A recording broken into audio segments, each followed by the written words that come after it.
maintenant, la problématique est résolue, mais tu sais, pas complètement, parce que quand même, pour se qualifier au nouveau 84.1, il faut rencontrer une série de critères qui est très, très longue. Par contre, j'ai fait un petit exercice, une petite introspection moi-même. J'ai tenté de vous résumer ça de la façon la plus brève possible.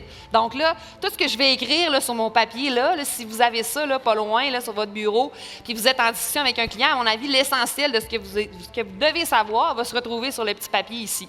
Sans doute le bout le plus important de ce que je vais vous dire aujourd'hui. De la journée. Puis, ce qui est intéressant dans ce que je vais écrire également, c'est qu'évidemment, il y a beaucoup de critères qui sont quantitatifs à respecter. Mais il y a beaucoup de critères subjectifs aussi qui viennent toucher le côté émotionnel, sentimental du propriétaire, dont le premier, qui est, pour justement se rendre admissible, il faut qu'il y ait un transfert du contrôle qui est fait en faveur des enfants.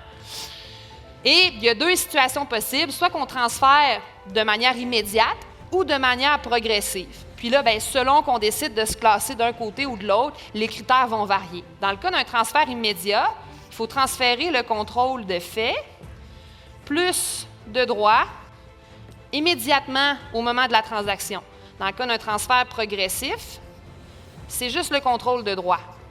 Puis là où je dis ça vient toucher un côté émotionnel, sentimental avec le client, contrôle de fait, l'entrepreneur, ça peut être une business qui est partie lui-même, auquel il y a un sentiment d'appartenance qui est très, très fort. Se détacher de son entreprise du jour au lendemain, il ne sera peut-être pas capable.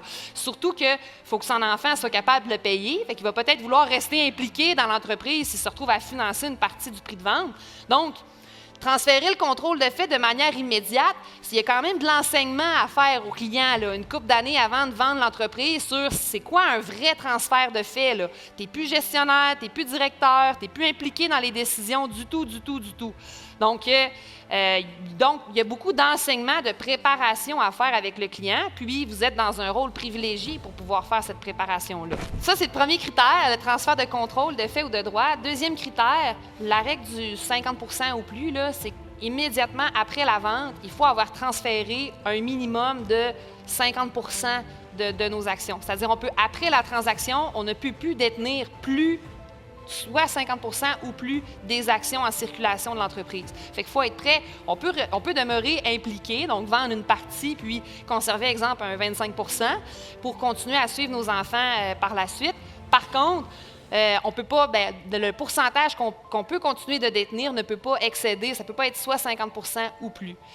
Puis ici, il y a certaines catégories d'actions exclues parce qu'effectivement, il peut arriver que le parent conserve quand même des actions privilégiées s'il se retrouve à financer son enfant par la suite, là. Donc ici, on parle vraiment d'actions participantes après la transaction. Et ça, ce critère-là, c'est le même autant pour un transfert immédiat que progressif, là. Donc, il n'y a pas de différence ici. Le troisième, qui a lieu juste dans le transfert progressif. Donc, on aurait ici un parent qui n'est pas prêt à transférer complètement le contrôle à ses enfants, il est prêt à donner 100 % des droits de vote en regard aux actions, mais demeure impliqué dans les activités de gestion de l'entreprise. Donc, ce parent-là doit recevoir une diminution de son intérêt financier dans l'entreprise de 30 % dans les 10 années qui suivent la vente.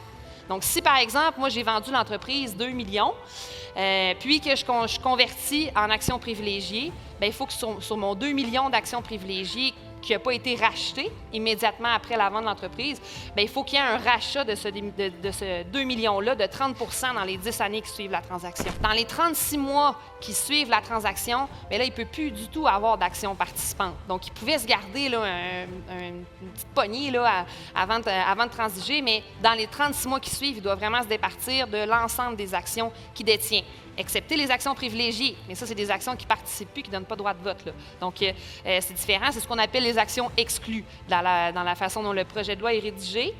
Puis, finalement, dernier critère qui est quand même important aussi à discuter avec son client, si je vends la business à mon enfant, j'utilise le nouveau projet de loi 84.1, je profite de ma DGC, tout le monde est content, puis que l'année prochaine, mon enfant, il revend la business à quelqu'un d'autre.